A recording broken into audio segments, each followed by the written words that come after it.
Welcome to the new launch Earth Orbit Economy Assured Access to Space Logistics podcast. I am your host, David Beck. I am a director with the Institute International Digital Assets Institute. And my host today with me is Dr. Rose Hernandez. Please introduce yourself, ma'am. Thank you, David. First of all, it is a pleasure. Thank you for the invitation to join you in your podcast. My name is Rose Hernandez, and I am a space enthusiast, I guess, as people say it, but I am the Chief Science Officer for Space Phoenix Systems today. So I'm very excited to the conversation that we have ahead. We're glad to have you here, Dr. Hernandez, and your brilliant career in space and what you mean to the space economy, especially LEO, and how we move forward. So, I would like to talk more about your role in the space ecosystem and how it plays into the fact that increasing opportunities for us to explore. Sounds good. Well, let me actually be transparent. My career in space just started a little less than 4 years ago. My background is in Earth manufacturing, of advanced materials, and so our space ecosystem realized that there's a lot to learn from our Earth manufacturing and Earth economy, and how can we translate those things, whatever is appropriate to space. So that's why I joined our space ecosystem now, and it's been a wild ride, really exciting. It's a very dynamic ecosystem. The partnerships that are coming out of it, and the commitment of our companies, our government, our academic partners as well is really exciting. So, I now that I am a member of the Space Phoenix Systems, which our company is developing a fleet of reusable space vehicles, so that we can provide the smart logistics and infrastructure and enable the in-space manufacturing and other services as well. It's something that we are doing in response to that planned retirement of the ISS, the International Space Station. So the space economy and the ecosystem, it's working really hard to transition from doing research and development and manufacturing on the ISS to other platforms, and this is really exciting times for that. Yes, ma'am. Could you tell us more about why assured access to LEO matters? Well, I mean, imagine Earth without highways, without your service providers, your FedExes, your Amazons, your DHLs, and UPS and U.S. Postal Services. Imagine that, right? So that's exactly what we are doing for space. We are creating that infrastructure and that cadence that assure access to space, so that we can bring put on in space and bring back the incredible products and life-saving technologies that are going and that are coming out from the space activities right now. So I hope that I like the public to see, like, understand how this really feels to us today. This is exactly what we're doing in space. We're creating that whole supply chain infrastructure, so that things can move around and come back for all of us to benefit our lives here on Earth as well as in space. So, so those areas you just mentioned, they play a really good perspective in how we decrease the bottlenecks risk and increase or decrease, excuse me, redundancies and resiliencies in orbit, so we can have a better sustained orbital presence. Yeah, and I know that you're an expert in this area as well. I mean, like I said, I I know this stuff, how it works well on Earth, and I can see that it's no difference, and it will be no different in space. So, think about your stem cells going up in the next vehicle. They will be turned into tissue because you need a life-saving surgery to, get a little graft of cardiac tissue for an area of your heart that, is not working properly, right? So wouldn't you want that to come around fast, right? You kind of need Yes, the ma'am, I surgery. would. So Yes, this I is would. exactly what Space Phoenix System as well as other are working on. We want that quick turnaround, that cadence, where anybody that needs these types of life-saving technologies and biotechnologies can have what they need. Our loved ones are we're gonna get old. I mean, we're not old yet. We're on our prime. But when that happens, Speak for right? I yourself. I do want I do want to have that quick access. That my stem cells have done their job in space, and I have now, and my surgeons have what they need. So we no longer have to be waiting for organs, donors, and things like that. Now, what is happening in space, that's probably another conversation, can come back quickly, and being delivered. Right. That's an example from the biotechnology side of things, but there are so many incredible advancements in technology that are happening right now, that our lives are changing as we speak. We just don't know it. The public doesn't necessarily know. We just know that we have this incredible, cell phone service. We just don't know where it comes from, right? So things like that. Absolutely. And the perspectives of in space manufacturing is very important to the sustainability of a equity based positive environment in space from Leo upwards.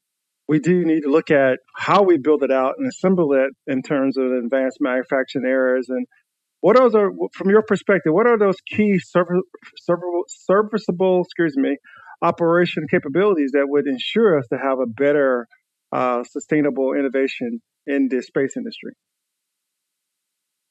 Um, there's many things that are needed, right? And there's a lot of work going on in these areas, and we have tremendous projects and partnerships. So I'll speak to Space Phoenix Systems.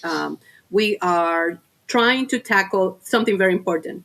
Let's get to space. Like, how do we actually get to space quickly and operationally fast? And so, like I said, we're developing the fleet of space vehicles that are reusable. So to lower cost, we are able to host any payload, so any type of experiment, project, manufacturing, etc. That will go up in space.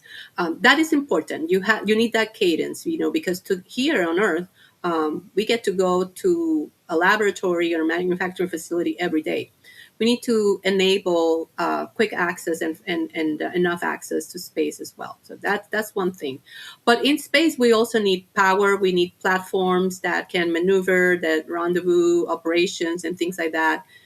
And we have partners that are working in those areas. What I love about the ecosystem is that everybody is finding these areas to to innovate, but people are coming together, and entities and companies are coming together to collaborate so that we can actually innovate faster. um, and I applaud the space ecosystem for doing that. Normally it would be a government trying to standardize things. The space ecosystem is working together to do things like that. So I want to pivot a little bit. I think it's important some of the points you brought up about collaboration, because I think the listeners out there don't understand how important collaboration is in space.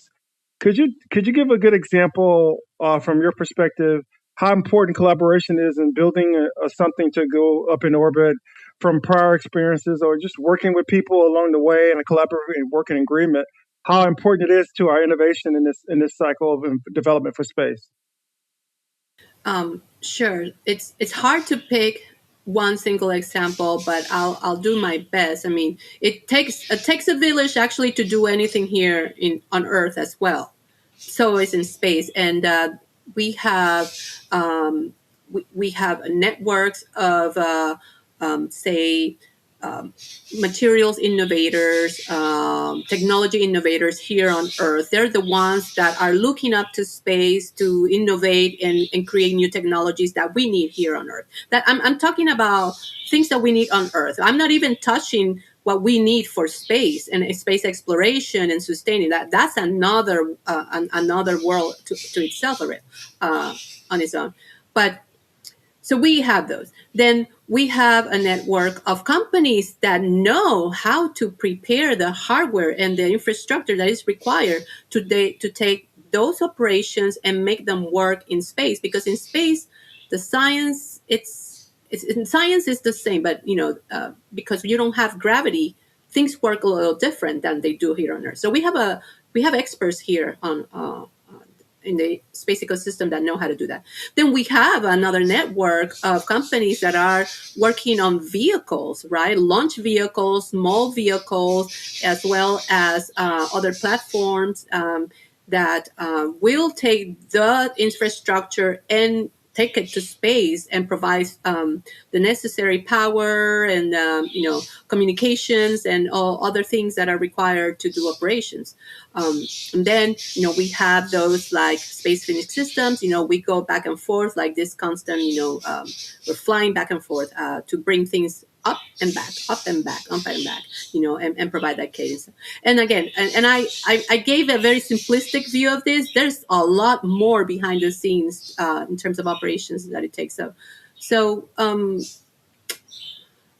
I'm blown away by it. I mean, if we look at our Artemis 2 mission, and I know the public has been watching this, the complexity behind it is incredible, but the beauty of how it's well orchestrated it's amazing. And so are we doing that in the space ecosystem is orchestrating a lot of activities so that we can make this work and grow the space economy.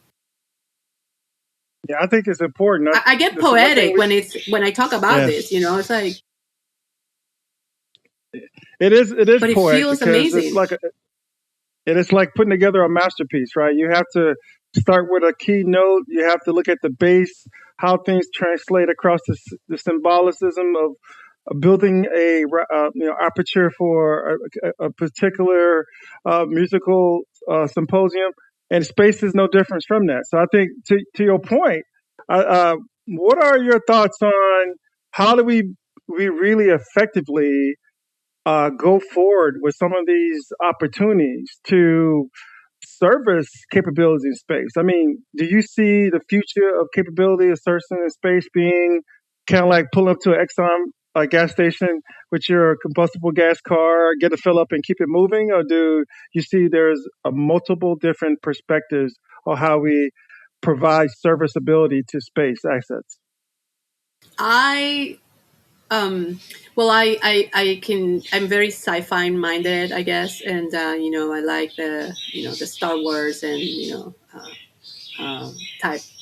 I have this huge vision, but to answer your question, I have already witnessed a plethora of concepts and work and projects from the space ecosystem, say on the refueling, for example, that they're so innovative in space. You can do so many types of things, and I have seen a variety of things, all phenomenal and fantastic. So I think the answer to your question is I actually believe that there are going to be so many different ways to provide a service. And seeing the way that companies are innovating to provide these solutions, that's where I get emotional, or it touches my emotions, because as a scientist and innovator, I love to see this. In space, we are no longer,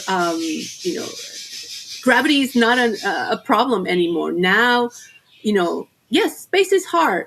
Therefore, we are going to try to do all kinds of different things. I think that's the beauty of space, right? Because it's hard, it really pushes people to innovate and so from the refueling point of view, yeah, I have seen there's work done by many companies that are completely different concepts and approaches. And so it's happening for the manufacturing, the assembly, the debris recovery, right? Like, how do we do sustainability and recycling space? A variety of concepts and ideas and projects that are going. So I there's no limit. There's no limit. I Yes. In the minds of Yeah, I appreciate yeah, that. there are no limits. That's the thing. I think we should put that on a hashtag. There's no limits to space. To No emphasize how pun important intended. it is for us to keep thinking. No pun intended, right? To keep Yeah. us innovating, keep thinking, keep dreaming. Because there are people out there right now, young Latino women and men who are looking at you as a role model and saying, "I dream to be in a position like Dr. Hernandez. I dream to be working on innovative projects will give me an opportunity to see space from a conceptual standpoint to fruition, but also beyond my television set, beyond my social media, beyond things that are in my mind, and I'm very ready to do so. So, what is your voice to those people as we come to opportunities to encourage STEM activities in those areas to get that infusion that it lies within you, the emotion that lies within you, to get them to hang on to it, grow with it, and evolve themselves as well. Yeah. Well, what's amazing, right? Because the space economy, it's growing. It will continue to grow. It's projected to be worth trillions of dollars. Um, we understand the need to provide workforce development opportunities and create them because we are going to need a huge workforce to sustain this space economy. That we are going to need it, period. So we have to start working on it now. So to encourage everybody is like, you gotta keep an eye because all of these opportunities are gonna come because we need people to be ready, and people, not just engineers or scientists. We need people in all areas, all fields. From space law to finance to marketing to hotel industry. Media, We media, need everything. Yeah, yeah. of course. We are going to need everything. Actually, we need everything today, and we're going to need even more. So that's exciting because there is already a lot of universities and colleges and entities that are putting together a lot of programs to support space activities, and that's just going to continue to grow. So, and if you want something today, yeah, you can still find opportunities. Look, I spent my career doing other things, and I just joined space 4 years ago, and it's amazing, right? And everything that I have learned is contributing to this space economy. It's not like, oh, I'm behind. No, no. I want to encourage anyone with whatever experience you have to bring all of that knowledge into the space ecosystem, the space economy, because it applies, and we need people to help translate that, and that's key. And yeah, it's the opportunities are there, and there's going to be even more.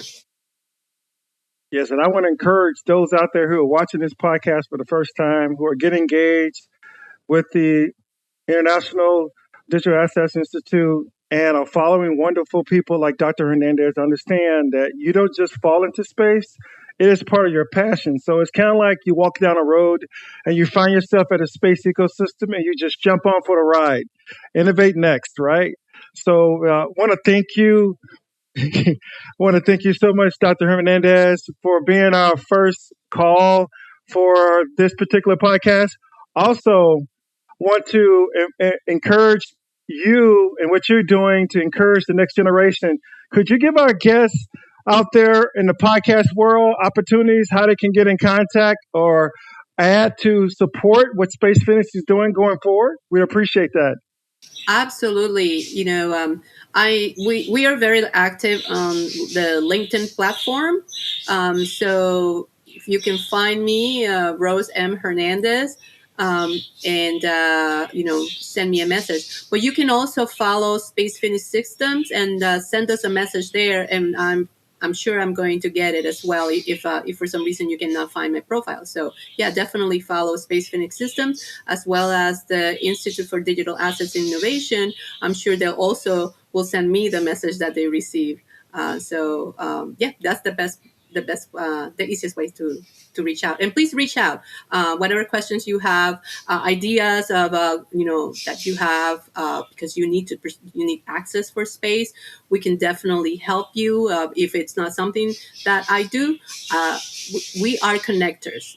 We are connectors of the space ecosystem, and we just want the best for our nation and Yes, we everybody. do, and we appreciate you. Thank you again, Dr. Hernandez, for all you do and all you continue to do. And thank all those listeners out there. And our first podcast on space supply chain, we look forward to engaging you. Please leave some comments and chats on what you think we should be looking at further and who you think we should interview. We love to be more innovative as we go through this process. And again, I am David Beck, one of the directors at Institute for Digital Assets and Innovation, and love to talk to you more about this as we go through. Have a great day, and as Space Force would say, Semper Supra.